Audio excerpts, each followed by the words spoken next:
Акыбалын көрүп, жөн эле коеюн дегем. Бишкектеги иш-чарада болгон окуя тууралуу алып баруучу үн катты. Жана башка жаңылыктар түрмөгү видеого лайк басып, Манас ТВ каналга катталып, акыркы жаңылыктардан кабардар болуп туруңуз.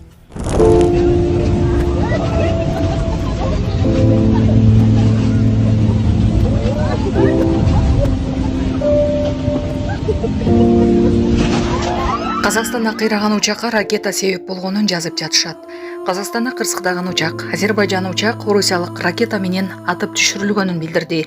Азербайжандын өкмөтүндөгү булак Евроньюз телеканалына берилгендей, жабыркаган учакка Орусиянын аэропортуна конууга уруксат берилген эмес, учактын кыйрашына ракета себеп болгон. Бул тууралуу Тенгриньюз Казакстан жазды.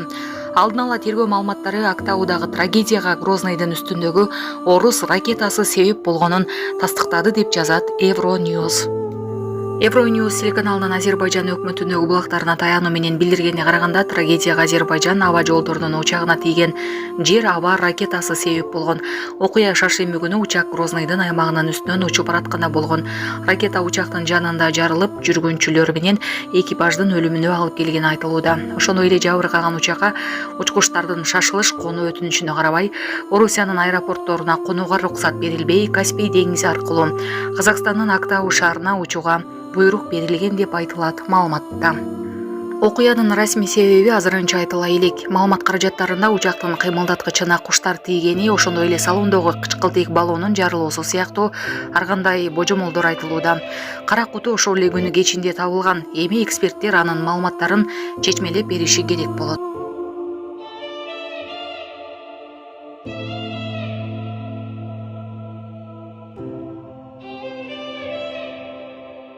Урматтуу Москва шаарындагы мекендештер, эгерде сизди тиш оорусу тынчсыздандырып жатса, анда сизге Умбем клиникасын сунуштайбыз. Стоматология заманбап техникалык каражаттар жана материалдар менен камсыздалган. Жогорку даражадагы адистер өз ишинин сапатына кепилдик беришет. Хирургиялык стоматология, тиштерди кооздоп калыбына келтирүү, кандай гана оор абалдагы тиш болбосун, оорутпай алып салабыз, жулабыз. Тиштерди кесипкөй чеберчиликте, гигиеналык тазалоодон өткөрөбүз. Брекет системабыз да бар, имплантация жасайбыз. Металлокерамика, цирконий жана башка түрлөрдү колдонуу менен сиз каалаган сапатта тиштериңиздерди оңдоп түзөп, салып жана тазалап беребиз. Биздин дарек Москва шаары, ВДНХ метросу, Кондратюка көчөсү 2, байланыш номеру +7 925 103 22 55.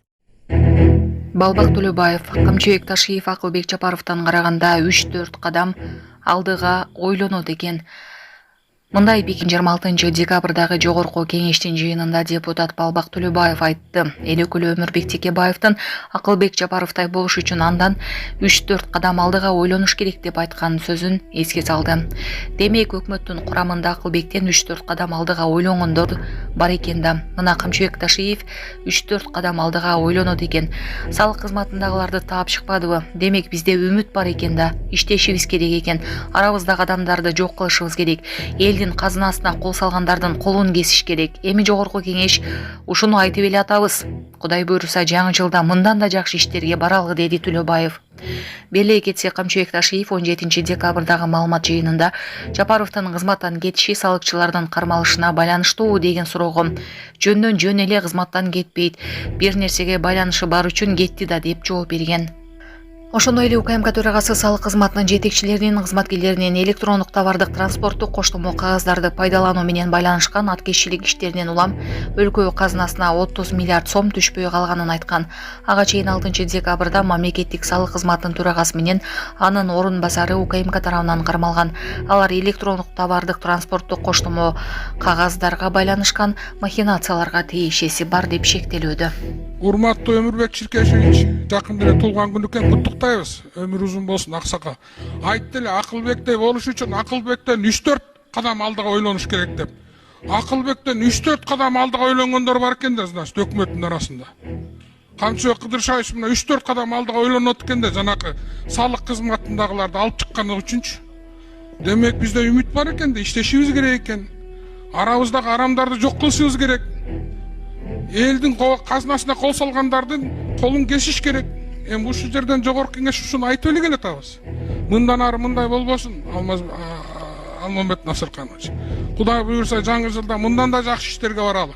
Ишиңерге ийгилик. акыбалын көрүп жөн эле коеюн дегем Бишкектеги иш чарада болгон окуя тууралуу алып баруучу үн катты. Буга чейин соц тармактарда иш чарада эркек кишинин алып баруучуларды микрофон менен чаап жиберген видеосу тараган. Видео тараган күнү милиция тарабынан жаран кармалган. Бишкек ШИП маалымат таратып, окуя 22 декабрь күнү Борбордогу ресторандардын биринде болгонун билдирди. Арыз жазган адам мас абалындагы киши коомдук тартипти жана жалпыга тиешелүү жүрүм-турум нормаларын бузуп, иш чаранын алып баруучуларынын колунан микрофонду алып атайлап жана себепсиз кол көтөрүп, эскертүүлөрдү кабыл албай, ресторанын коопсуздук кызматкерлерине каршылык көрсөтүп, микрофонду жерге чаап бузуп салганын, жыйынтыгында 48 000 сом материалдык зыян келтиргенин билдирген. Бул факты боюнча бирөөнүн мүлкүн жок кылуу же зыянга учуратуу менен байланышкан бейбаштык менен кылмыш иши козголгон. Мындан тышкары, майда бейбаштык менен түзүлгөн протоколдун негизинде 25 декабрь күнү Бишкек шаарынын Октябрь райондук сотунун чечими менен кармалган жаран 5 суткага камакка алынган. Алып баруучу Чыңгыз Рыскелиев соц тармактагы баракчасына пост жазып, окуя тууралуу үн катты. Биздин айланыбызда болуп өткөн окуя коомубузда дагы бир кемчиликтин ор коюп чыгышына себеп болду окшойт. Демек биз агартуу иштерин дагы да активдүү жүргүзүшүбүз керек экен. Мушту менен бүт маселени чечем деген түшүнүк дагы деле үстөмдүгүн жүргүзүп келет экен. Мындай болбойт. Билим менен тарбияга көбүрөөк көңүл буруп, ыйман менен абийирдин тазалыгына маани берели. Ар бирибиз ушуга салым кошолу. Мастан жиндик качып кутулуптур дейт. Ал адамдын акыбалын көрүп туруп жөн эле коеюн дегем, бирок ага да болбой калды. Менин ордумда кайсыл алып баруучу жигит болсо деле ушул кадамга бармак. Ал жигит азыр мыйзам чегинде өзүнүн жазасын алып жатат. Негизи эле кордоого эмес, колдоого баш бурсак, өлкөбүз жай турмушта күн кечирет беле дейм. Коомго бүлүк салгандан көрө колубуздан келген ишти иштеп, өлкөбүзгө салым кошо берели деп жазды ал.